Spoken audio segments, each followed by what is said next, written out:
جناب ایک دفعہ سے آپ کو خوش آمدید کہتے ہیں، اور ہم یہ بات کر رہے تھے کہ جو ہے حالات اور واقعات. صداق بھائی وہ کیا ہم بات کر رہے تھے؟ وہ کہہ رہے تھے کہ ہمارے ہاں یہ جو خیال ہے بہت زیادہ پھیلا ہوا ہے کہ بھئی یہ جو ہمارے جو بھی حالات ہیں ڈینگی بخار سے لے کے سیلاب تک اور دہشت گردی اور لوڈ شیڈنگ اور مہنگائی، تو یہ پتہ نہیں خدا ہم سے ناراض ہے.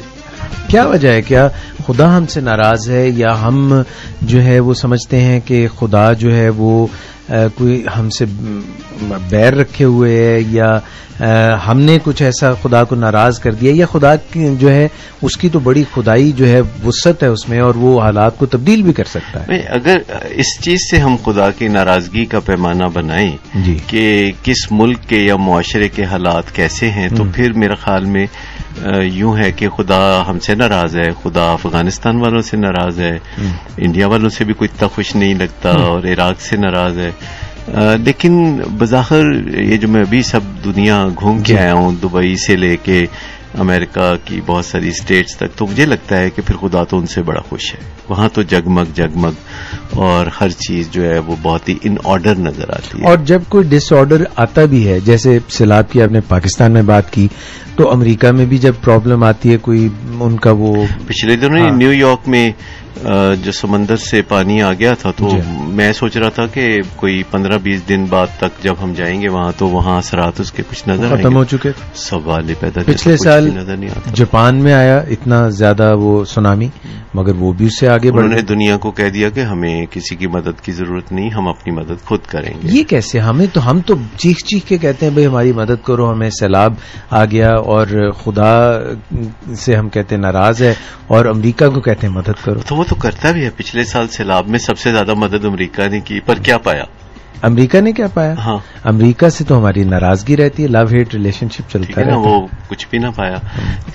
کیا خدا واقعی ہم سے ناراض ہے؟ سوال ایک یہ بہت بڑا ہے. ناراض کون ہوتا ہے؟ دیکھیے، ناراض وہ ہوتا ہے جو کچھ چاہتا ہے کہ ہو اور وہ ہو نہیں رہا ہوتا. یعنی جیسے آپ اور میں ہیں اور ہم چاہتے ہیں کہ دوسرے لوگ جو ہیں وہ اس طرح کا طرز عمل اختیار کریں، تو اگر وہ نہیں کرتے، ہماری بات نہیں سنتے، غصے میں آ جاتے ہیں، پھر ہم ناراض ہوتے ہیں، ہم شاؤٹ کرتے ہیں، یا کوئی ان کی آرم ٹوسٹ کرتے ہیں، یا کوئی اسکرو ٹائٹ کرتے ہیں. کیا ایسا ہے کہ نعوذ باللہ خدا جو ہے وہ چاہتا ہے کہ انسان ایسے بہیو کرے، یعنی پاکستان کے لوگ ایسے بہیو کریں، اور پاکستان کے لوگ جب ویسا بہیو نہیں کرتے تو پھر خدا ناراض ہوتا ہے؟ تو بے بسی تو اللہ تعالیٰ میں نہیں ہو سکتی. تو کیا خدا کی ناراضگی کے بارے میں جب ہم بات کرتے ہیں تو خدا کو ہم کوئی نعوذ باللہ اپنے جیسا کوئی سمجھتے ہیں کہ وہ ناراض ہو جاتا ہے جب اس کا کوئی بس نہیں چلتا؟ اور جب اللہ تعالیٰ نے تو خود فرمایا ہے کہ انسان کے لیے بس وہی ہے جس کے لیے اس نے صحیح کی. جی. اور دوسرا کہا کہ جو اپنی مدد نہیں کرتے میں بھی ان کی نہیں کرتا. تو اس صورتحال میں اس کو اس پس منظر میں دیکھنا چاہیے ڈینگی بخار کو، کہ ہم نے مچھر ہی ختم نہیں کیے. دیکھیے، پوری دنیا میں اب زیادہ تر ممالک ایسے ہیں جہاں مچھر جو ہے آپ دیدار کے لیے بھی حاصل نہیں کر سکتے. اچھا. تو پاکستان کو بھی ایک موقع ملا تھا 1970 سے لے کے 1985 تک، جب یو این او نے یہاں ملیریا ایریڈیکیشن اسکیم کے نام پر بہت بڑا پروجیکٹ شروع کیا تھا، اور اس پروجیکٹ میں بنیادی امر یہ تھا کہ مچھر کو ختم کرنا ہے. جی.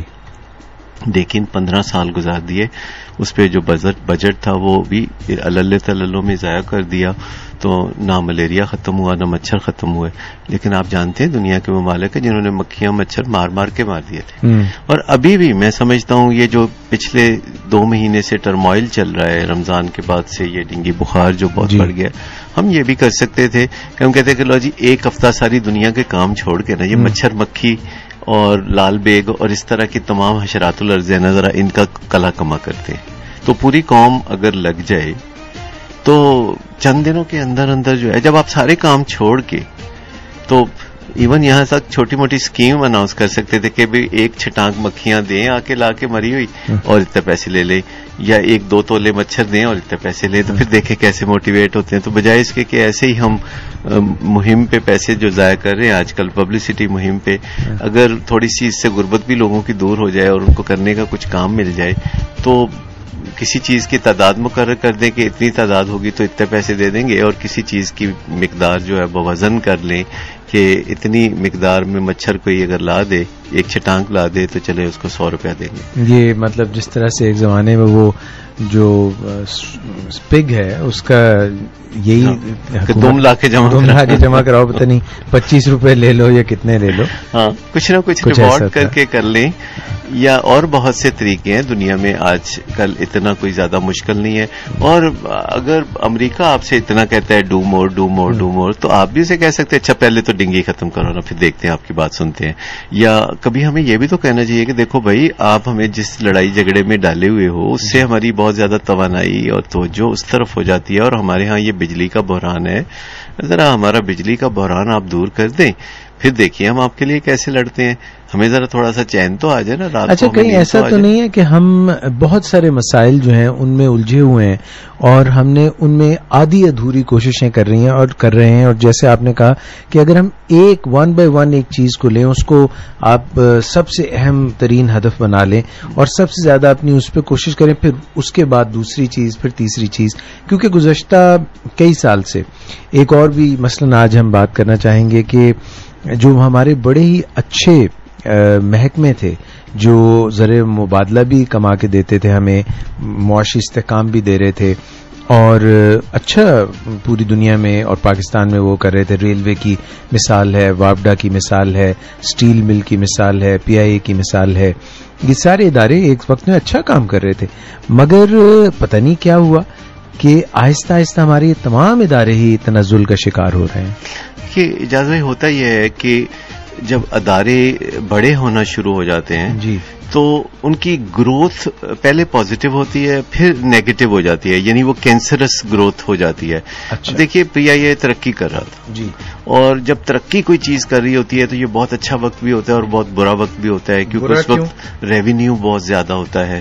اس وقت ہوا کے گھوڑے پہ لوگ سوار ہوتے ہیں. آپ کو پتہ ہے PIA جب بہت کامیابی کی منزلیں طے کر رہا تھا جی، اور اس کا ریونیو بہت زیادہ تھا اور دنیا جہان کی ایئر لائنز PIA سے رش کرتی تھیں، اور پھر آج کی جو زبردست ایئر لائن ایک ہے مشرق وسطیٰ کی، تو وہ تو PIA نے خود بلڈ کی ہوئی ہے. بہت سے لوگ ابھی بھی ہیں اس میں PIA تو ہمیں بعض اوقات بریلینٹ بیسکس کی طرف جانے کی ضرورت ہوتی ہے کہ PIA بہترین کب تھی، کیونکہ PIA کے بہت سے روٹس ایسے ہیں جو منافع بخش نہیں ہے لیکن آپریشنل انرجی بہت کھاتے ہیں. وہ کوئی ان کی مجبوری ہے ان پہ آپریٹ کرنا؟ بعض اوقات مجبوری ہے، بعض اوقات مجبوری کے بغیر ہی شوخی میں بھی ایسا کر لیتے ہیں. آپ دیکھیں جتنی بھی نجی ایئر لائنز دوسری آتی ہیں تو وہ کہتی ہیں کہ جی ہم فلاں روٹ پہ آپریٹ کریں گے، فلاں پہ نہیں کریں گے. ٹھیک ہے. تو پاکستان میں بھی ہمیں دیکھنا پڑے گا کہ PIA کا بوجھ کیسے کم کریں، پھر اس کو ایک نئے سرے سے، جیسے کہ ہمیں بالکل نئے سرے سے اپنی ایئر لائن کو بھی آرگنائز کرنا پڑے گا، جس میں ان کے بہت سے جو روٹس پروفیٹیبل نہیں ہیں ان روٹس کو وقتی طور پر، ہمیشہ کے لیے نہیں، وقتی طور پر ان کو ایلیمینیٹ کرنا پڑے گا اور ایسے روٹس پہ PIA کو چلانا پڑے گا جس سے کہ پروفٹ آتا ہے. جی.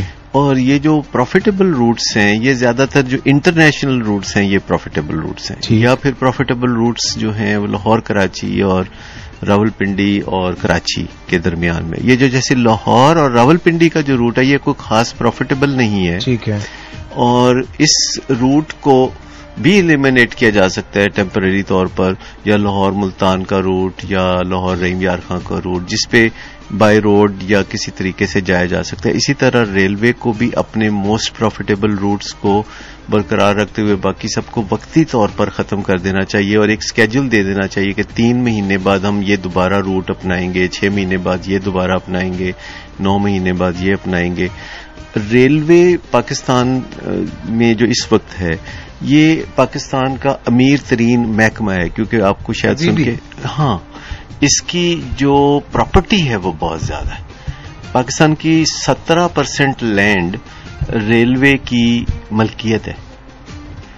17% لینڈ پاکستان کی ریلوے کی، دیٹس ٹو مچ.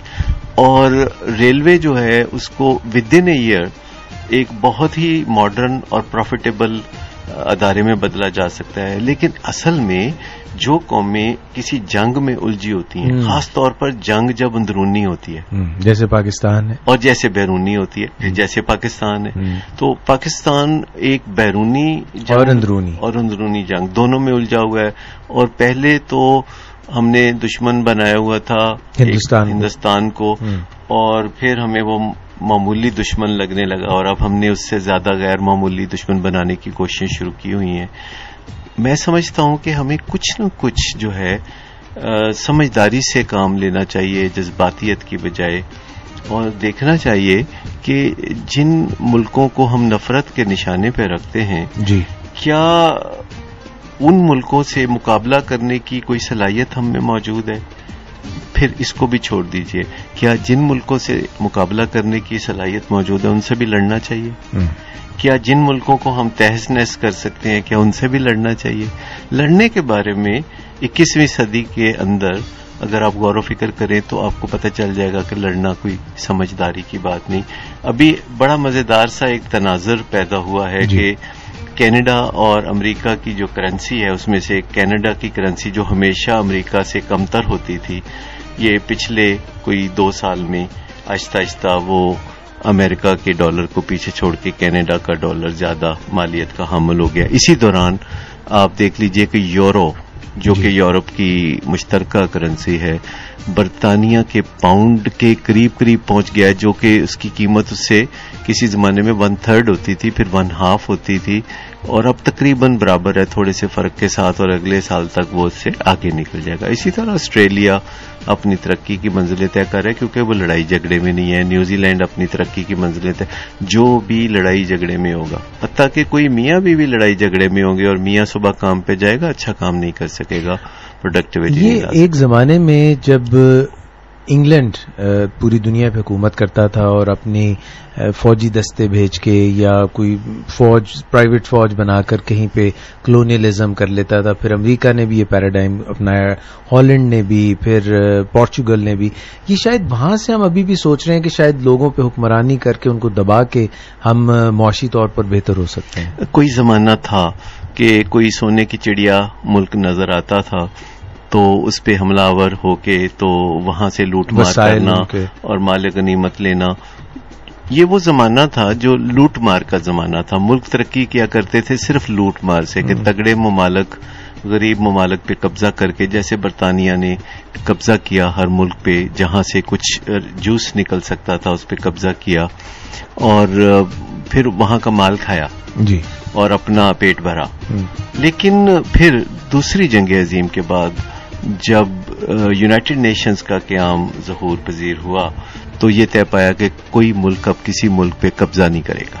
تو امریکہ پھر بھی پالیسی قبضہ کرنے کی تو نہیں, لیکن جارحیت یا گٹھیس جس کو کہتے ہیں, یا روب ڈالنا, یہ چودراہٹ کا جو شوق ہے. ایک بڑی عجیب بات ہے کہ جب تک روس تھا اور وہ ایک کولڈ وار تھی اور ایک آپس میں ان کی ٹھنی رہتی تھی, یہ نہیں ہوا. اور امریکہ نے بڑی ترقی کی اس زمانے میں, بہت ترقی کی, مگر جو ہی روس ختم ہوا اور اس کے حصے بکھرے ہوئے تو امریکہ کی بھی ترقی قائم نہیں رہ سکی. کیونکہ جو طاقت ہے نا وہ کرپٹ کرتی ہے, اس سے بچ کے رہنا چاہیے. اگر ہم میں کوئی کسی قسم کی طاقت ہو, چاہے وہ شہرت کی طاقت ہو یا روپے پیسے کی یا حسن کی طاقت ہو, تو ہمیں تھوڑا محتاط رہنا چاہیے کہ یہ طاقت خود ہمیں کرپٹ نہ کرے, اسے اپنے حق میں استعمال کریں, اپنے خلاف استعمال نہ کریں. تو یہ امریکہ سے ہو نہ سکا کیونکہ اگرچہ وہاں کی پولیٹیکل جو ایلیمنٹ ہے وہ خاصا پڑھا لکھا اور سمجھدار ہے بنسبت ہمارے یہاں کے پولیٹیکل ایلیمنٹ کے, لیکن وہ بھی میں آپ کو بتاؤں کہ مسائل حل کرنے کی بجائے مسائل پیدا کرنے میں بہت دلچسپی رکھتا ہے. ابھی جیسے یہ جو مولن صاحب نے جو بیان دیا, جو جا ہی رہے تھے اور وہ پہلے کوئی دوستی کی پینگیں بڑھاتے رہے ہمارے ہاں, اور پھر جب ان کا مطلب نہیں نکلا, ان کا خیال تھا کہ شاید بہلانے سے یا دوستی کرنے سے کوئی ان کا کہا ماننے لگے گا, اور جب ان کا کہا نہیں مانا گیا, جیسا کہ وہ چاہتے تھے ویسا نہیں کیا گیا, تو انہوں نے اپنی فرسٹریشن نکالی. حالانکہ جو شخص 1 ہفتے کے بعد ریٹائر ہونے والا ہو اسے اپنی سپیڈ تھوڑی کم کر لینی چاہیے. جس نے اب رکنا ہو اسٹیشن جس کا قریب آ گیا ہو تو خاموشی سے پیچھے ریٹریٹ کر جانا چاہیے.